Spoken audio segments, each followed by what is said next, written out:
Aconteceu na pandemia, começaram a sair várias profecias falsas, que uma eu lembro direitinho, dizia que nós estávamos em tal selo de Apocalipse, estava se abrindo. E aí eu comecei a perceber que as pessoas estavam acreditando muito, por causa do clima tenso da pandemia, estavam acreditando em tudo que era profecia, sonho, visão que as pessoas tinham. Então a igreja está, durante a grande tribulação em Apocalipse, sendo descrita.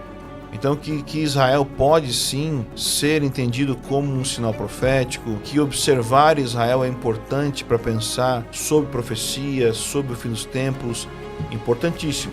O ambiente do Oriente Médio como um todo é importante observar, porque a profecia bíblica mais relevante, vamos dizer assim, a profecia bíblica mais séria é que todas as nações se ajuntarão na guerra contra Israel, contra Jerusalém, que é chamado escatologia de jornal, que é você olhar o jornal do dia e você tentar ver nele cumprimentos escatológicos. Nós temos as profecias bíblicas claramente descrevendo o que vai acontecer. E aí basta você pensar assim: temos profecias bíblicas a respeito disso? Não. Então isso não é cumprimento. Prazer é meu, bom estar com vocês. Obrigado por me receber. Vocês estão bem? Melhor agora sentar com você, que eu sei que a gente vai aprender muito aqui hoje. Que bom, muito bom. Ângelo, por que escrever sobre esse tema, escatologia de Jesus? Bom, aconteceu na pandemia que começaram a sair por aí várias profecias falsas, que uma eu lembro direitinho, que dizia que nós estávamos em tal selo de Apocalipse, estava se abrindo. E aí eu comecei a perceber que as pessoas estavam acreditando muito, por causa do clima tenso da pandemia, estavam acreditando em tudo que era profecia, sonho, visão que as pessoas tinham. E a verdade é que a Bíblia tem uma profecia. A Bíblia tem uma seção de livros que é os profetas. Então, tem profecia à vontade na Bíblia. E você pode se deleitar aprendendo sobre o futuro, lendo as profecias bíblicas, você pode aprender. Mas as pessoas estavam se apegando a sonhos e visões e distorções dos versículos bíblicos para saber o que estava acontecendo na pandemia. Então eu resolvi, durante a pandemia, fazer uma série de ensinos, de ensinar Mateus 24 e 25, porque Mateus 24 e 25 é uma sessão inteira. É como se fosse um único sermão de Jesus. Ensinar verso a verso o que Jesus ensinou sobre o fim dos tempos. E eu decidi fazer isso porque Mateus 24 e 25, tirando uma sessão com parábolas, mas a sessão de Jesus ensinando sobre escatologia em si, é uma sessão muito literal. Então, diferente de Apocalipse, que tem símbolos, que tem figuras, é uma sessão muito literal. Então, a simples leitura do texto já te leva a uma compreensão clara do que Jesus estava querendo dizer. E foi o que eu fiz. Eu fui lendo verso a verso, e a cada verso explicando o verso, explicando o versículo e aplicando o versículo.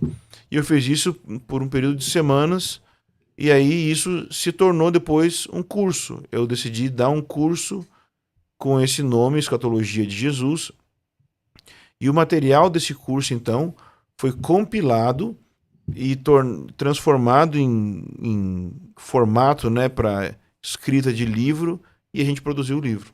Entendi. E, Ângelo, quando a gente fala escatologia de Jesus, quem está ouvindo a gente, assistindo ao podcast, às vezes nem entende direito o que é essa palavra escatologia. Sim, então, o que é a escatologia em si? Então, Jesus falou em Mateus 28, eis que estou convosco todos os dias até a consumação dos séculos. Essa palavra consumação é a palavra escatom, escatos. Então, a palavra escatologia vem do estudo da consumação. Deus tem um plano e esse plano vai chegar à sua consumação. Então existe uma diferença entre o estudo do fim e o estudo da consumação. Tá. Por quê? O estudo do fim, eu estou aqui me apegando mais ao sentido das palavras. O estudo do fim pode significar o estudo sobre como as coisas acabam. Mas a consumação é o estudo sobre como as coisas alcançam seu propósito. Então Deus tem um propósito eterno desde antes da fundação do mundo. Ele criou o mundo por causa desse propósito e o escatom, o fim de tudo, não é o fim de como as coisas acabam. Existem dois tipos de fim. Se nós pensássemos no fim de um noivado, o fim de um noivado pode ser que o noivado terminou, ou pode ser que eles casaram. Então, em um é como as coisas acabam, no outro é como as coisas se consumam. Se consumou o noivado em um casamento, ele alcançou o seu propósito final. Então, o estudo da escatologia tem a ver com o fato de Deus ter um propósito, um plano, e ele vai consumar, ele vai completar esse plano no fim, porque ele vai alcançar o fim que ele deseja desde sempre. Entendi. Agora, Ângelo, quando a gente olha para a escatologia, olha para o texto de Mateus 24, Mateus 25, é uma escatologia clara de Jesus. Jesus fala sobre sinais claros, como você disse ali, é uma questão bem literal. Mas a Bíblia também traz outros livros que complementam essa escatologia. Quando a gente olha, por exemplo, para Daniel, Sim. Quando a gente olha para Apocalipse, quando a gente olha para Ezequiel. Então, tem diversos livros que complementam isso. Sim. Como fazer a leitura de tudo isso, encaixar tudo isso e entender que momento a gente está dessa escatologia? Então, é preciso fazer uma leitura da Bíblia, de Gênesis a Apocalipse, sempre. Porque mesmo Gênesis contém muitos elementos que vão ser desenvolvidos na escatologia. Sim. Gênesis 3:15, Gênesis 12. Então, vão ser desenvolvidos na escatologia. 2 Samuel 7. Então, a gente precisa ler a Bíblia toda, porque a Bíblia toda ela está apontando para uma consumação. Ela está apontando para um objetivo final. Não é somente os livros mais proféticos. O que acontece nos livros proféticos é que eles pegam a narrativa que é desenvolvida na Bíblia como um todo e colocam ela em perspectiva específica. Uma perspectiva de juízo, uma perspectiva de redenção e salvação, depende do tipo de livro que a gente estiver abordando, ele vai ter uma ênfase específica. Então, sobre saber o tempo que nós estamos, eu penso que isso é uma chave muito importante, uma chave, não seria a melhor palavra, mas seria assim, uma cautela muito importante, é cuidar para não tentar criar um mapa onde nós tentamos colocar um pin dizendo, tá aqui, nós estamos aqui. Em linhas gerais, claro que é possível, porque o plano de Deus é muito claro e nós podemos saber onde nós estamos. Mas quando nós vamos para os específicos dentro do fim dos tempos, nós temos que cuidar porque as profecias são claras a respeito do que vai acontecer. E se não está acontecendo, nós não podemos tentar forçar a barra, tentar dizer que nós estamos vivendo um momento que nós não estamos. Sim. Então, minha preocupação é grande com isso, porque a Bíblia, em Mateus 24, fala sobre quanto aquele dia e hora ninguém sabe, senão somente o Pai, nem o Filho, somente o Pai. Então, existe a necessidade de um lado, nós temos consciência da nossa ignorância. Nós não sabemos o dia e a hora da volta de Jesus. Do outro lado, existe a necessidade de vigilância, porque nós podemos saber os sinais que apontam a geração da volta de Jesus. E nós temos que equilibrar essas duas coisas na nossa leitura.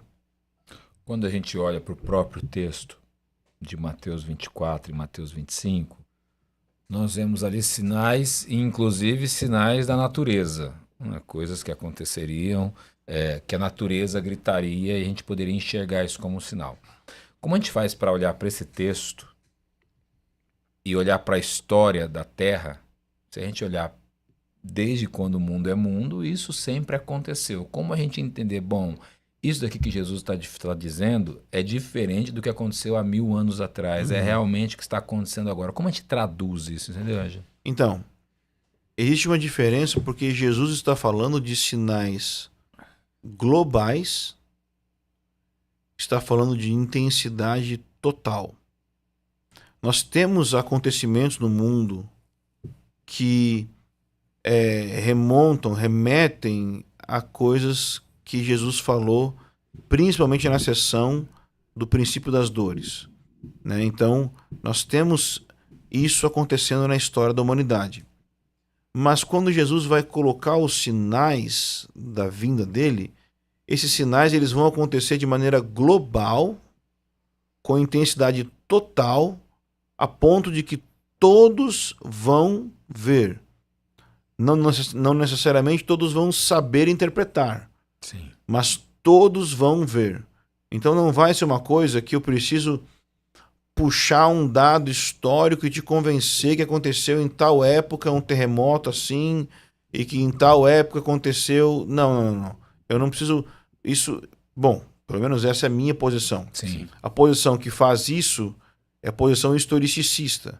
E eu não sou historicista. Então, eu não tento encontrar na história cumprimentos para dizer que já se cumpriram tantos sinais e tudo mais. Não.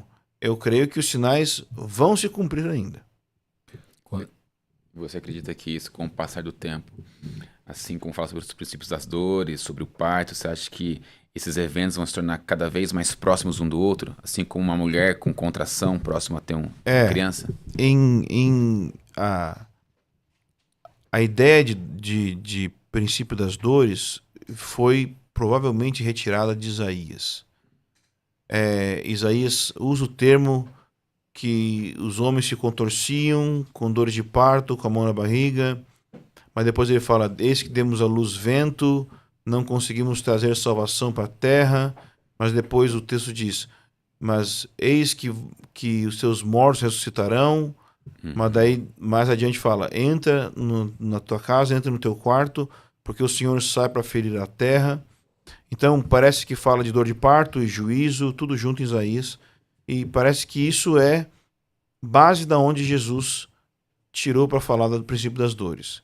Então nós entendemos que as dores são de fato as dores de parto. E é fato, se é uma dor de parto, quanto mais passa o tempo, menos espaço, né, tem entre as dores de parto com uma mulher, né?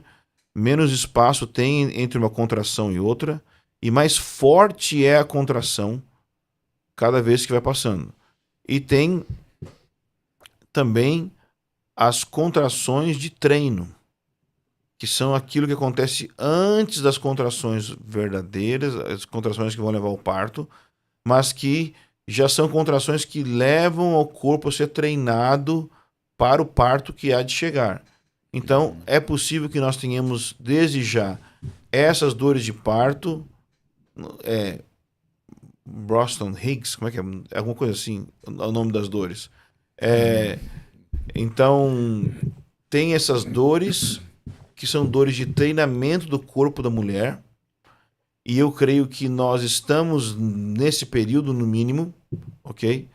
Estamos nesse período, e se não estivermos no princípio das dores desde já. Ok? Existe a possibilidade de estarmos já no princípio das dores?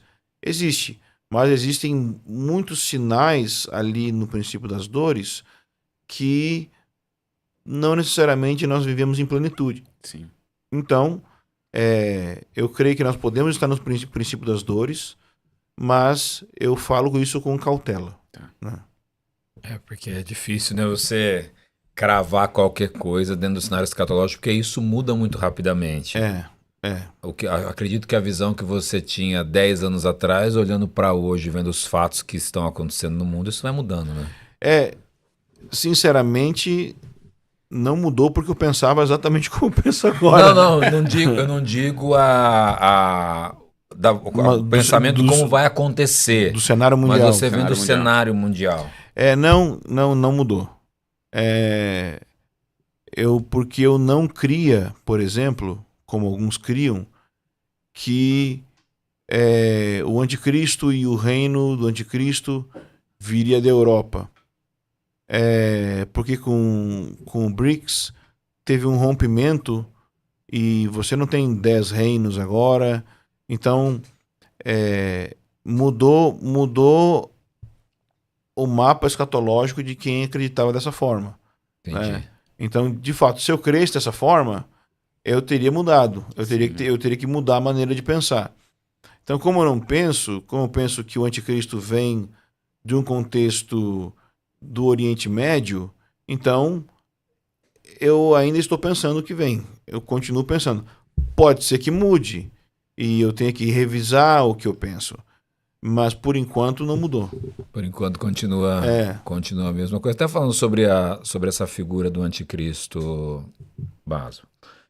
Como será essa figura? Porque também há muita especulação e é legal, né, que cada hora o povo vai colocando um que é o anticristo. Uma hora é o Macron, aí depois é o genro do Trump, aí é o Papa, e assim a galera vai viajando e aparece um livro e fala, não, esse é o anticristo. Como vai realmente ser, na sua interpretação bíblica, essa figura?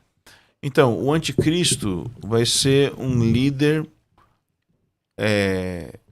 político e militar. Então ele vai unir essas duas forças para poder controlar, né? Ele vai ser alguém que se considera separado, eleito, escolhido para resolver os problemas do mundo. Então ele vai trabalhar na resolução dos problemas do mundo. E as pessoas vão concordar com isso, vão concordar. Mas ele não vai chegar do 0 ao 100 rapidamente. A Bíblia diz que ele é um pequeno chifre que se engrandece. Então ele chega pequeno, ele chega mínimo e ele vai ganhando notoriedade no meio político, no meio de influência gradualmente. Então o anticristo não vai ser do nada, ele vai aparecendo aos poucos e ganhando notoriedade. Então nós podemos ver hoje, se nós tivéssemos o anticristo hoje, nós veríamos alguém que está no meio político, está no meio do poder, está no meio militar e que está trabalhando para ganhar poder cada vez mais, né? Então, quando a gente lê Ezequiel, quando a gente lê Apocalipse, existe algo que a gente tem que ter em mente, é que esses escritores, eles escreviam no contexto do Oriente Médio. Sim. Então, ao falar desses eventos e dessas pessoas, desses personagens, eles falavam no contexto de surgimento a partir do Oriente Médio. Eles não estavam falando a partir da Europa. Eles não estavam falando que era o Papa, porque o Papa nem existia, né? Então, provavelmente havia alguma associação com César, e daí as pessoas tentam dizer que o Papa está no lugar de César, mas não é isso. Então, esse rei, ele vai se levantar e ele vai conseguir fomentar as nações para que elas façam guerra contra Jerusalém. Esse é o grande objetivo dele, é exterminar o povo judeu, é fazer guerra contra Jerusalém. Então, eu acredito que ele vem desse contexto. Eu acredito que, se nós olharmos a escatologia islâmica, ela é uma escatologia que é como se fosse, sabe o negativo da foto? Sim. Né? É como se fosse o negativo de Apocalipse. Então, exatamente como está descrito o falso profeta em Apocalipse, é a maneira que está descrito Jesus no Alcorão. Eles falam que Jesus vai voltar e que vai converter os cristãos ao Islã.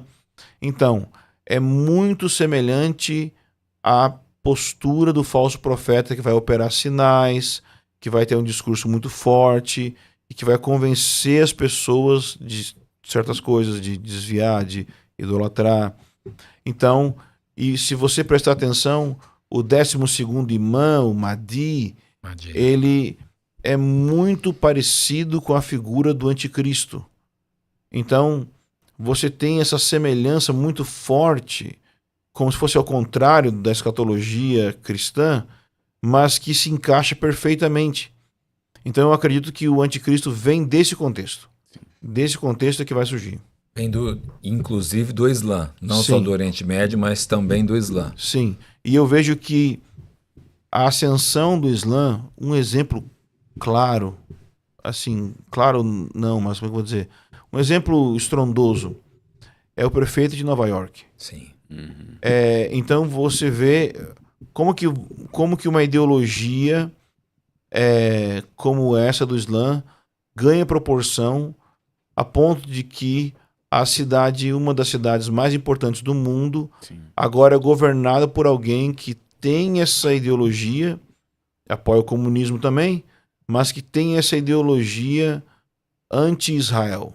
Né? Então, esse é um exemplo do tipo de cenário que a gente vai ver cada vez mais. Cada vez mais vai aumentar esse cenário anti-Israel, anti-sionismo, anti-judaico, cada vez maior.